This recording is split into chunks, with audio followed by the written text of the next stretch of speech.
If you are just joining us, welcome to Good Morning Kenya. My name is Jen Wambui. As always, a pleasure to have you with us right here on KBC Channel 1. Remember, today is Afri Thursday, all about celebrating our Africanness. And today we're paying particular focus on the Kikuyu culture. So you can send in those tweet pics in your Kikuyu regalia or any African-themed print outfit that you may be having. Va, kwa nyumba, coffee, see anywhere you're going this morning, put it on, send us those pictures. We'd be absolutely glad to share them with our viewers. The rest of Kenya. KBC, Kenya's watching. Now, today we want to continue with the discussions that we have lined up for you. And this first discussion is about the film industry and the steps that we are making towards growing the film industry here in Kenya. And if you have any questions before we even get started with the discussion, feel free to send them through. Our hashtag on Twitter is Good Morning Kenya. Our official station handle ever remains at KBC Television. My handle is Jane Wambui, and my colleagues at Ray Manyara, at Ramaguko, and at Doreen Arange. And of course, our SMS line on the top left of your screen, 20154 is the number. We'd also love to know where you're watching us from, so do leave a name and location as well. Now, I have four fantastic guests with me in studio. I'll start with the lady to the extreme left. She is Njoki Mohoho, who is the director in East Africa for the MultiChoice Talent Factory Academy. Hi. Hi, good morning. Good morning. Happy to have you. Thanks for inviting us. Karibu sana. Yes. Next to her, we have Cheryl Ace Ali, who is the MultiChoice Talent Factory Academy Director in Africa. Welcome. Thank you, Jane. Good to have you as well.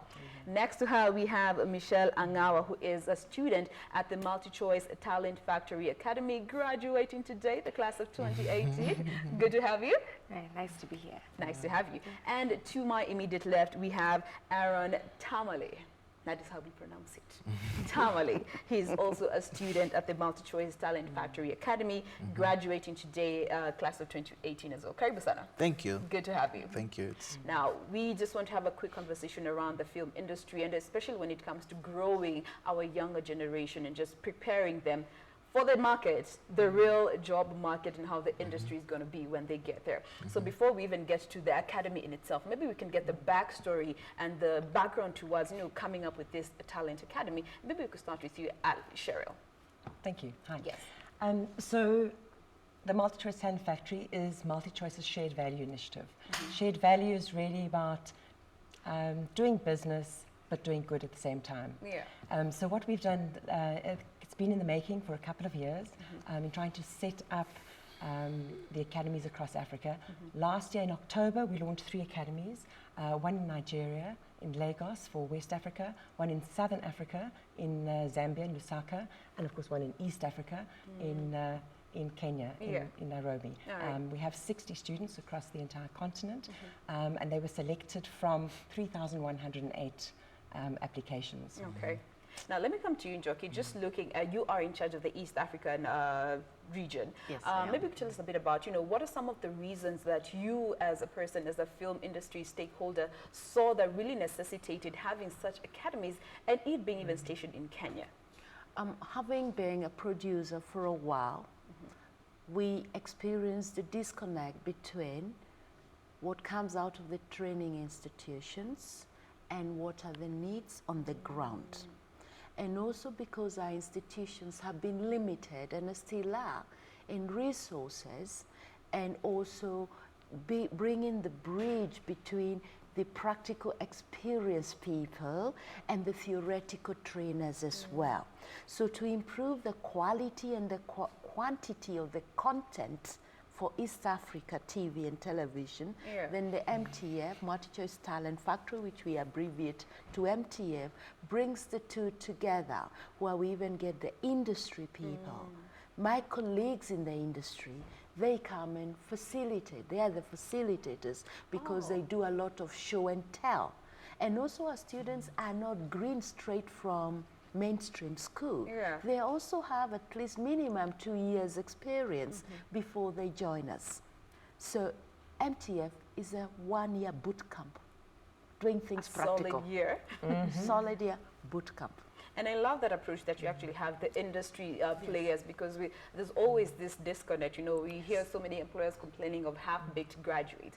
You're coming out of campus after a 4 or 5 year course, and you are not as practical, you're more theoretical as opposed to, you know, the industry in itself.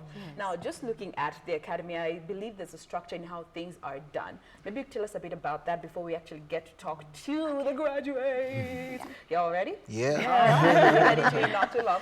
Maybe just take us through the program and how it is structured, and just to understand its efficiency and its effectiveness. 4 pillars. All right. Making the filmmaker a professional and a business person. Because we have to have certain etiquette. So we are at par with the corporate world. So we can sit in boardrooms and talk their legal, and they can respect us as professions. Yeah. So that even parents can allow their children to get into this industry. To They be the don't see it creatives as they like are. they're just doing a hobby or whatever. Yeah. So that is one major pillar, making them business people and professionals. Business people because at the end of the day, this industry has to pay our bills. No point in having a degree in film and you're still asking for pocket money from your parents, you know? So that's one pillar. The other one is film appreciation. What made Nollywood be what they are? What are the learning lessons from Riverwood? Yeah. What is the history of film? Yeah, we do it locally. Yeah, I got trained outside and I realized knowing a lot about Hollywood, how it came up to be and different types of film does not necessarily help me much in Africa. Yeah. You know, so we try and localize the appreciation, benchmark. Yeah, then there's the actual technicalities of film. The making of films. That particular pillar is the practical essence where we teach people, we enhance their skills in cinematography, production management, and all that. Then we've got the last pillar, which is digital lab. You know, when we use the word lab means a lot of experiments are going to go in there. You never know what will be the result because we can't predict the future. So, and with this generation, if we don't go digital, then we are a cake. And that's the divide, another problem that is there. Yes. We're having a generation that is so technically minded, and the previous generation is still wondering, what are these? Precisely. Where are they? Yeah. And just misunderstanding them could be a very big problem. Yes. Yeah. All right. So the four pillars then are business of film, film appreciation, foundations of film, and digital. Lab. All right. Yes. So in terms of our investment and our investment in industry, obviously for all the students we cover the flights, the accommodation, it's in the trainers, flying in trainers from other regions across Africa as well. And it really is a total immersion. It's a 1 year making Bootcamp, films, literally. learning to make films by making films. By making films, just actually doing the job, not just reading about it. And let me come to you, Michelle. First of all, tell me how you heard about this academy. What was your first encounter with it? I first got to know about the academy from my aunt, who sent me a link to like the application process, and I was like, okay, this is something that I'd really want to do because I wasn't really going to go into uni immediately. I wanted to take a gap year and like figure out what I wanted to do. So I applied for it, and soon after I was called, and I was so excited, and it was like a dream come true because it was film, and most people don't really see film as a career, and you see As this a serious career. yeah, as a serious career. And I'm pretty sure my parents allowed me to come into this program because it was fully funded. And I was like, okay, fine, go, let's see what you can do in 1 year. And I was here, and it's amazing. That was such a fantastic approach, taking care of everything. You have no Something I need excuse. to add about Michelle. Yes, she please. came to us barely 18 years old. Oh, wow. And she knew so much. I mean, I'm thinking of the interview process, and our interviews are rigorous, and we've got a panel of experts and, you know, and other, even industry people sit in our panel. Right. And Michelle knew so much about film, and she had learned it all on YouTube. Imagine. So I called her the YouTube. graduate of YouTube. The YouTube generation. We were so impressed with that. And she was the youngest, Yeah. 18 years old. And yet we're here trying to Yes. tell them, go read books, go read books. And Precisely. yet there's this other Yes. platform Yeah. that is doing wonders. It's just about the approach. Yes. Let me come to you, Aaron. Your first interaction with this academy, how did you even find it about it? Mine is a mysterious story. Yeah? Started with a prophetic word on 1st May in Uganda.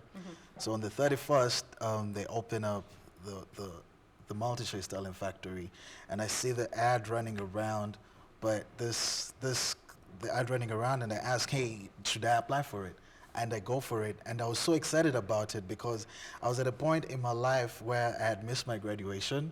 I'm graduating today, so so you see, I had missed my graduation, and I was questioning myself, where in this industry in Africa can I find an opportunity that can give me all the skills that I need, and I'm not paying for it. And this opportunity came for me. I And you felt- wanted to do film from way before? right from way before. We had a fight with it with my parents, but they couldn't stop it. Nothing can stop an idea that has come, you All know. right, and just So- still on that point, about parents, and traditionally our parents just know, the traditional career choices, this path, this path, this path, but the creative industry isn't as appreciated. The fact that, you had a struggle with your parents about that and where you are now, how has that journey to transition and them being more accommodating of this creative side of you been? Sometimes it's easy to ask for an apology than to explain why you're doing something. So I just did what I had to do at that time. And then slowly they started to see that, wait, Aaron is so passionate about this, we cannot stop him. And then one time my dad told me, you know what, I actually turned you down a couple of times, but I'm actually proud of what you're doing. And I'm just seeing how far you've gone with this, and see yourself, we are overseas, Yeah. So that journey, and just me being consistent and not wavering my passion or being indecisive about what I want to get or where I want to be, has helped me a lot in this journey and process. What about you, Michelle, in your parents being on board with this career path that you have chosen for yourself, as opposed to the traditional career paths that are considered, this is the right one? For now, they're really slowly getting used to it, but they're still trying to make me do some other things that is are not considered more really, mainstream. yeah, not really film related or creative related. But I'm also happy to try new things as well as I try to embark on my film journey, business and all, because gotta pay the bills. I think, Michelle, you should also talk about the convergence of your interest in sports and films. Say a little bit about that. Okay, so I'm How they intertwine. in actually 3 days I'll be joining university, actually next week, sorry. Congratulations. Kenyatta University to do a degree in sports science and exercise. So I've always had this passion for sports, football, and like fitness and everything. So I always had this passion for it, and I always felt like there's this need to like merge the two, film and sports, because these are two things that I've always been passionate about, and I never knew how to do it. But then there's Super Sport, there's all these documentaries on athletes and everything, and I saw there's this opportunity to merge sports and film.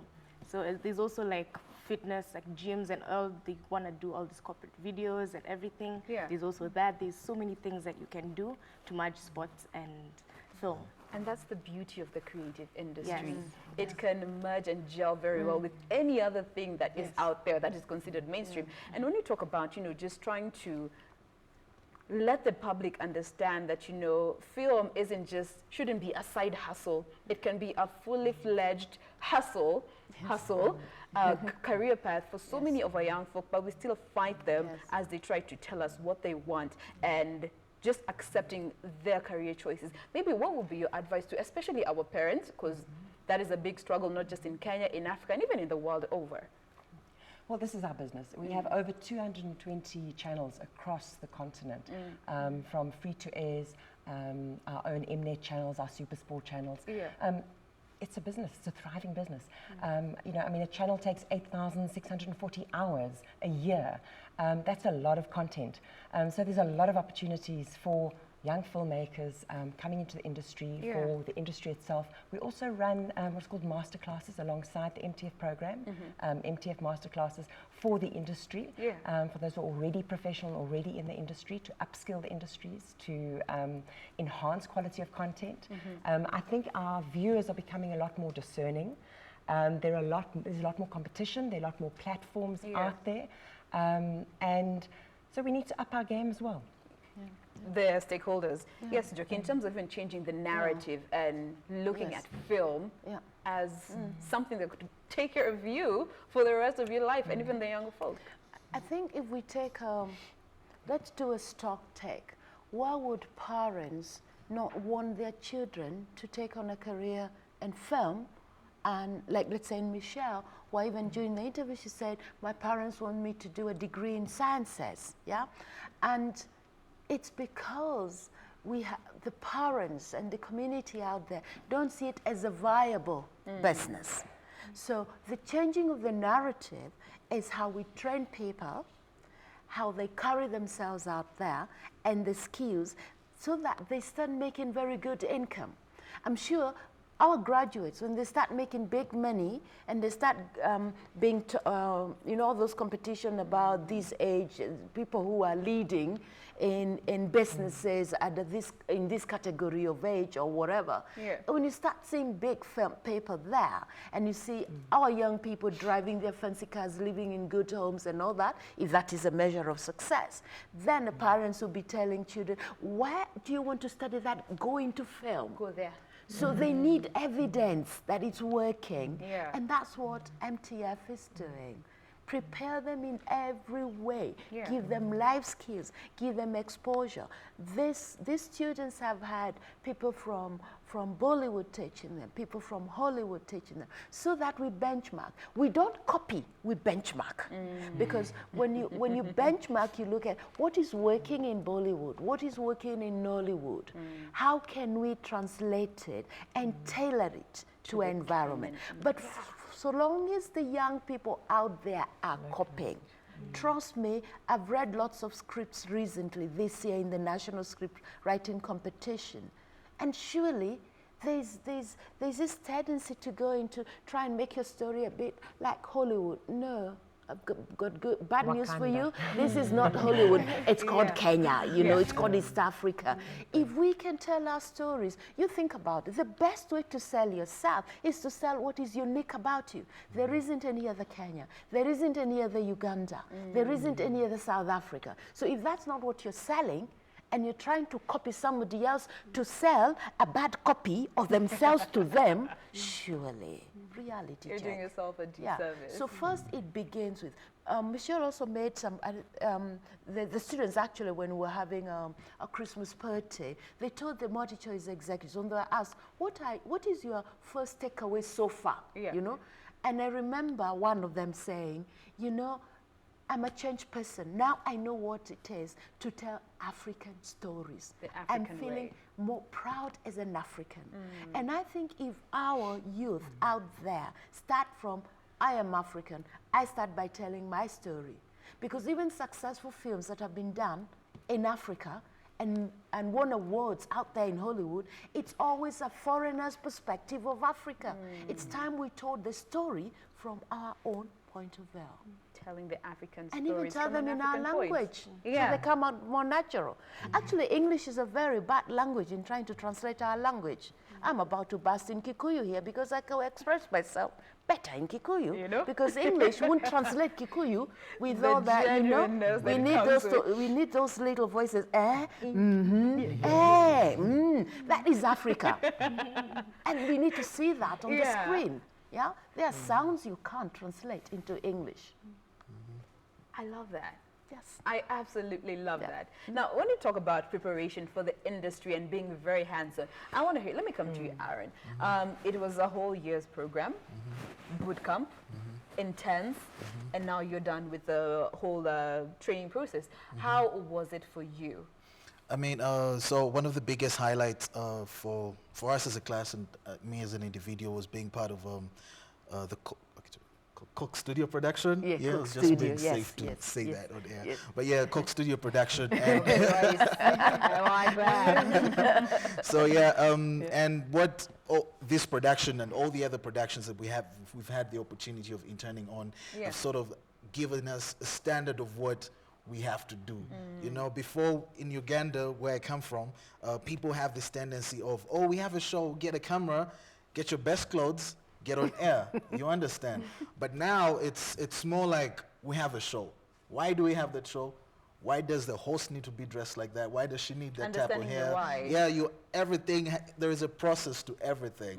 And just understanding the creative process behind everything, and being in a position where you know that this will be the best decision for the show and it affects our audience this way is one of the things that I've gotten to learn from this academy. And also we've managed to shoot 2 feature films. Yeah. Which is like our deliverable from the academy, and they're going to be showing on all MultiChoice channels and Showmax. So catch it. Yeah. So I mean that process as well. It was an intense, rigorous process. We had a very short time. I won't lie to you. Yeah. It was very short. It was very intense. But I will tell you, we did a great job. Michelle, Yeah. you when you came in, they thought you had so much, but you were there thinking, okay, I'm yet to learn so much. How was that whole process for you, and just learning all these things that you thought you knew, but you didn't know in a different way when you look at it? Yeah, for me, I usually take things as I don't know anything. Yeah. So when I entered MTF, I entered as if I didn't know anything. A blank page. A blank page. Yeah. Because if you enter somewhere and you feel like you know everything, you have failed, because you have to be able to learn The things. mindset. Yes. So I entered knowing that I didn't know anything, and so I learned so much, especially from like the older guys, because I was the youngest, and it was like living with all these older people who know so much about life, who've You're seen just like- everything, and you're like, okay, I will always just listen. Listen more, talk less. That was my motto Yeah. throughout the year, actually, like 6 months of the time. I was just listening to all these wise people talking, and I would just like gather all this information and just be like, okay, this is how life is, this is how it needs to be, and that's how I survived. And I feel like with that type of mindset, I've learned so much.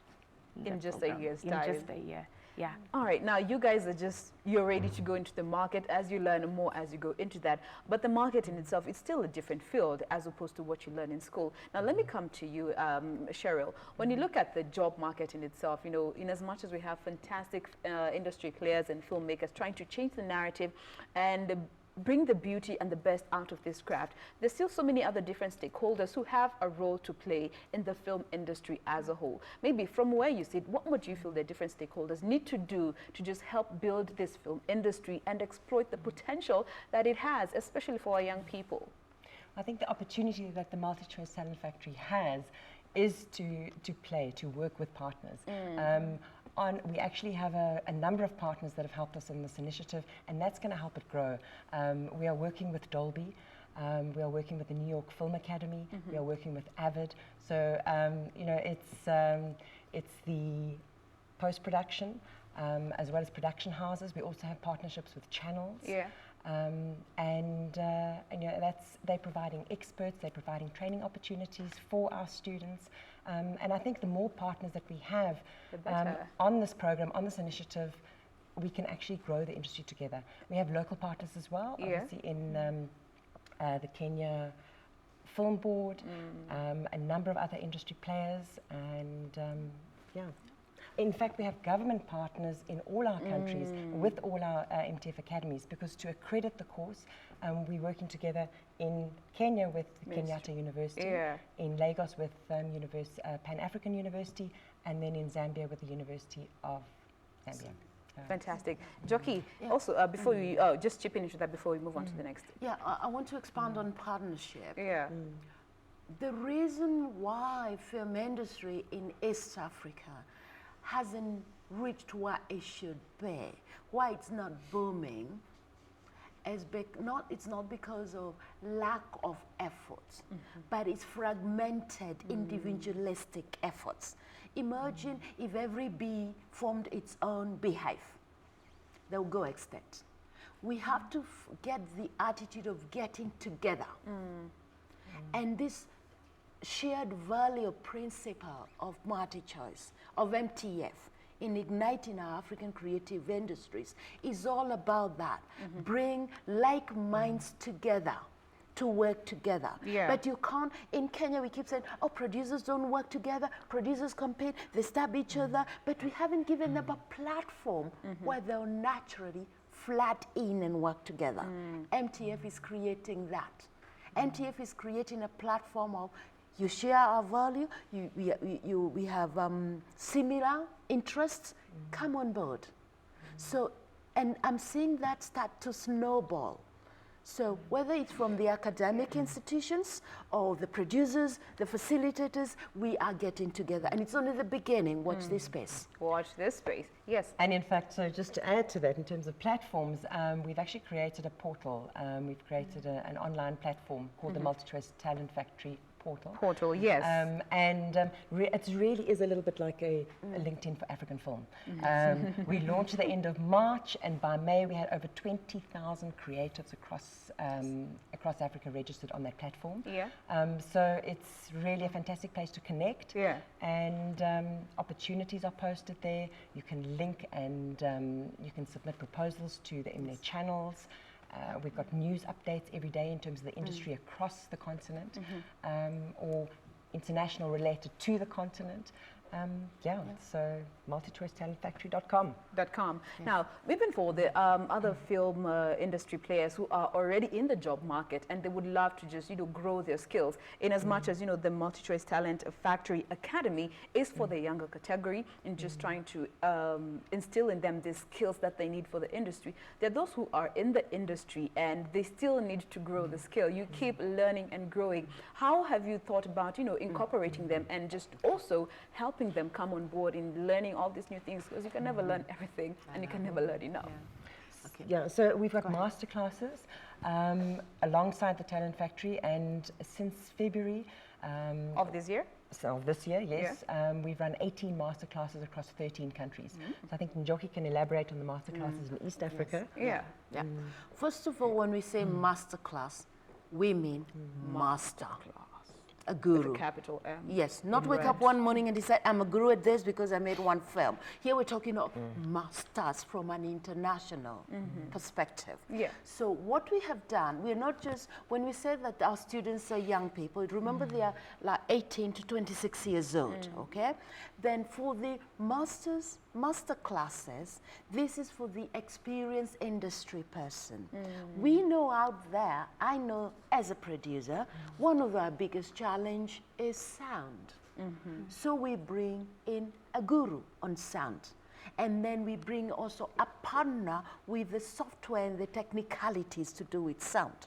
So we are not only bringing an individual, a live body, to come and teach us about sound, but we're also partnering with a company like Dolby Sound.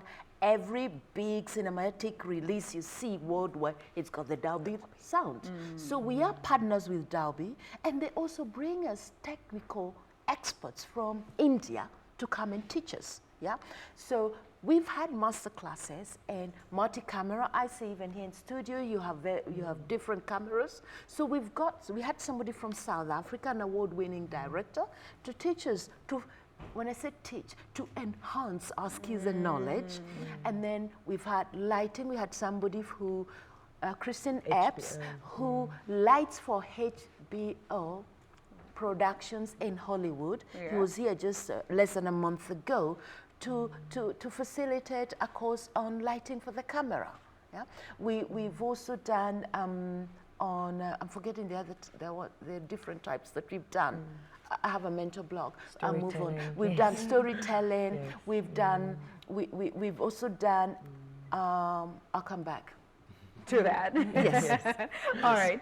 Now, let me just come to you guys. The fact that there's such a fantastic academy that is going all out to make sure that you get the very best of this industry that you do not know much about. What would you feel we need to do, especially, just looking at the government and the education system here in Kenya? You love film from, just something that you love doing. You hadn't learned much about it. But here you are in this school, having learned so much.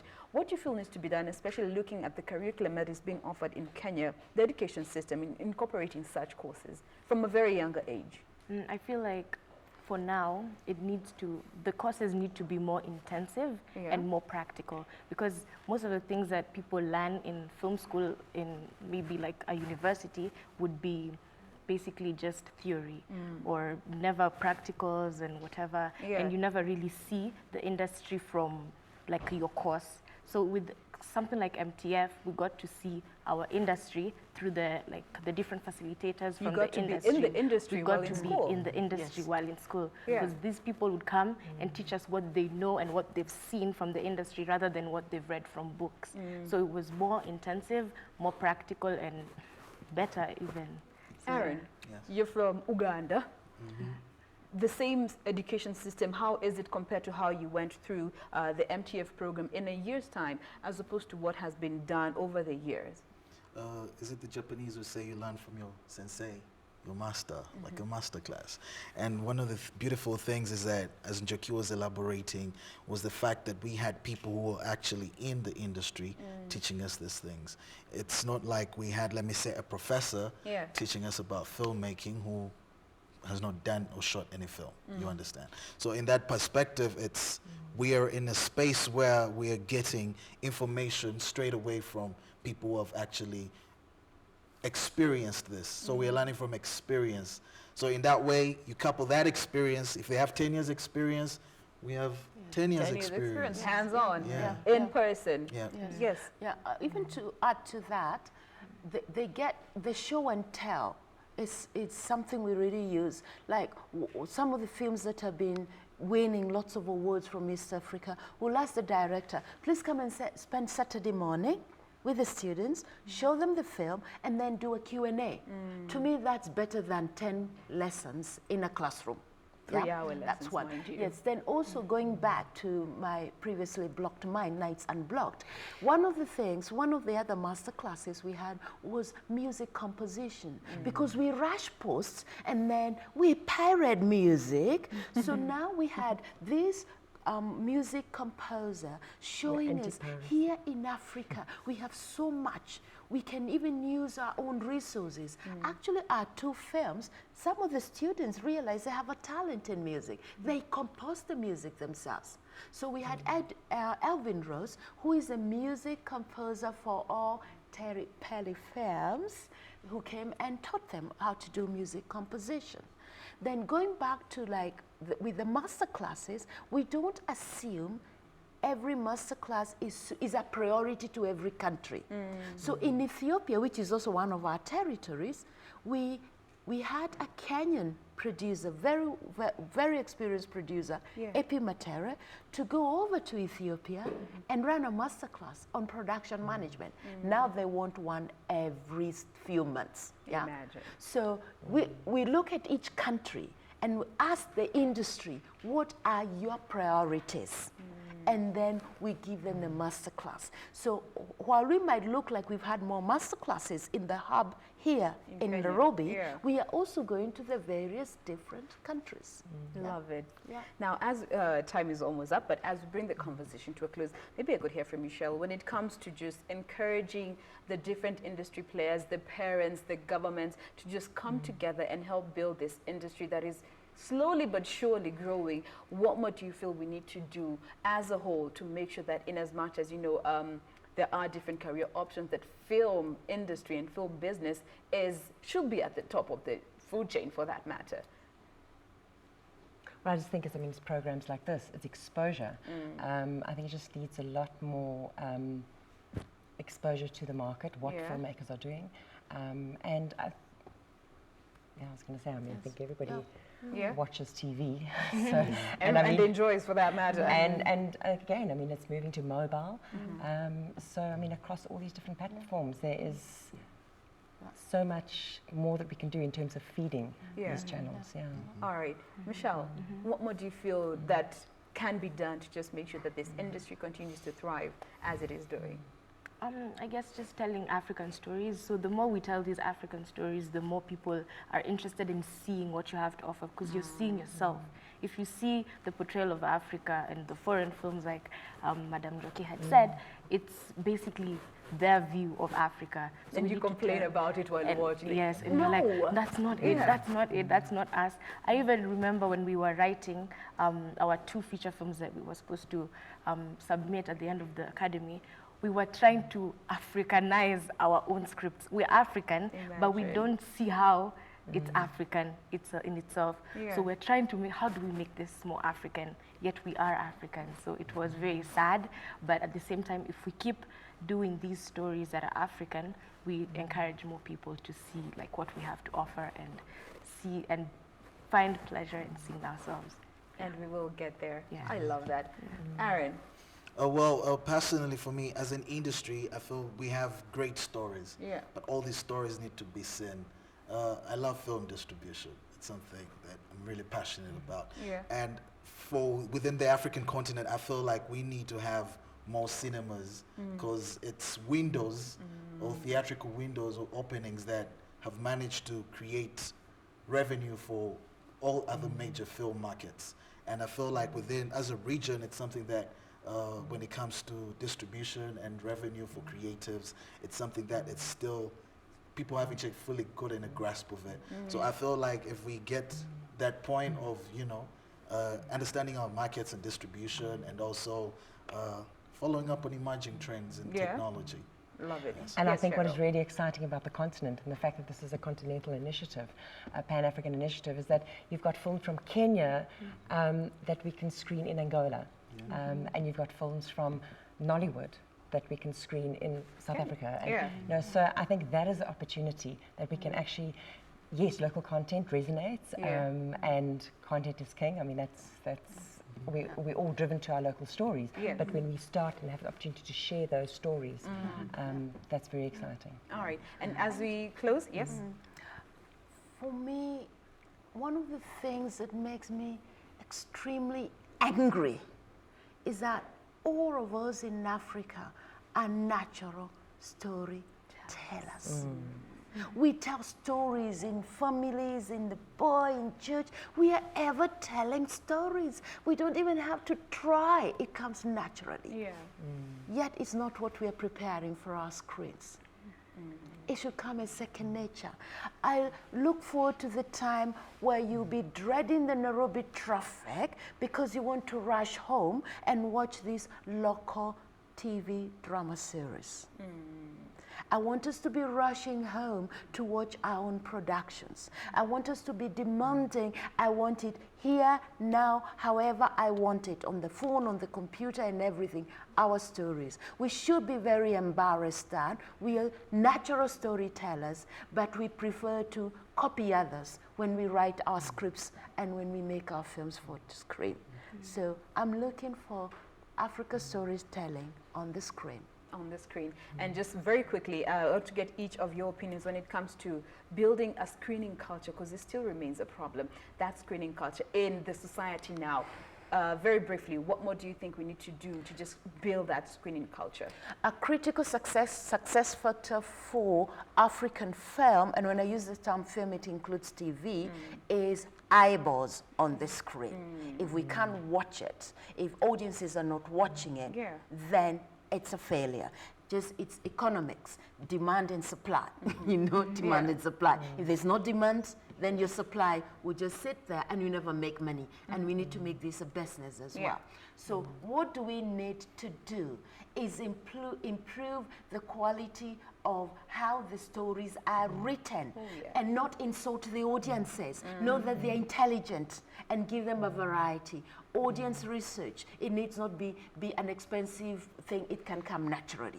So that to me is the first critical factor. How come when you start your little hustle, your little business, you look around and say, will people buy my product? What do they really want? How do I need to package it? You look at the gaps. Same as the filmmaker do. I don't care how talented you are. I don't care how long you went to school and all that, or if you're taught by the best. If your product is not marketable, it is not marketable. End of story. End of story. Cheryl. And we need a lot more economic investment. In the infrastructure. In the infrastructure, but also, in the filming, in the filmmakers. And I think we need a lot more investment from local business, from local government. All right. Michelle, what do you need to do to make people go watch these fantastic films and productions that we are putting out there? I feel like right now, yes, investments would be amazing, but also subsidizing some prices like on like theaters or whatever, and making these films free to like air anywhere, or like to show actually on free to air channels like KBC. You can put your nice film and many people would actually get to see it. So basically making these films available to anyone and everyone, or at a low cost. That would be nice. Yeah. For me personally, I think community cinemas should be an initiative that should be there should be a cinema in every community. This empowers that community, because now that community gets their own filmmakers and they can tailor make their own films for that community. And also creatives need to start thinking as businessmen. It's something that we do not do. We put business here and the creative side here, and they never meet. So creatives are like, oh, we're not making money, but then they're not thinking of this craft as a business that can actually get you everything that you want to get in life. Love it. Creating the screening culture, and also as a creative, just look at it also as a business, not just as a hobby, because that is what we tend to incline more towards. It shouldn't just be a hobby. Yes, I mean, the fact that you love it, you can make the most out of it. And especially for the creatives out there, we struggle so much with, doing fantastic pieces but not earning from it, And when their royalties being given out, and it becomes a problem, So just try and look at your craft from a very professional point of view, from a business point of view, and make the most of both worlds. That brings us close to this discussion. Remember, we've been talking about the film industry and the steps that we're making towards growing this industry. It is phenomenal, has so much potential. It's just for us to realize it and look at how we can best bring out this potential, especially in the younger generation, and we learn from the much older generation, the more refined industry players that are already there. I have been speaking with Aaron Tamale, who is to my immediate left. He is a student who is graduating today from the Multi-Choice Talent Factory Academy. Congratulations. Thank you very much. You much. did a year, man. Yeah. Good stuff. Next to him, we have Michelle Angawa, who is also a student at the Multi-Choice Talent Factory, graduating today, class of 2018. Congratulations. You did a year. You're doing very well. Keep doing what you're doing, Mama. Yes. You have such a bright future ahead of you. Thank you very much. Next to her, we have Cheryl Ace Ali, who is the Multi-Choice Talent Factory Academy Director here in Africa. Thank you for being with us this morning. Thank you. Thank you. And to the extreme left, we have Njoki Mohoho, who is the Multi-Choice Talent Factory Academy Director here in East Africa. Thank you for being with us this morning. Thanks for having us.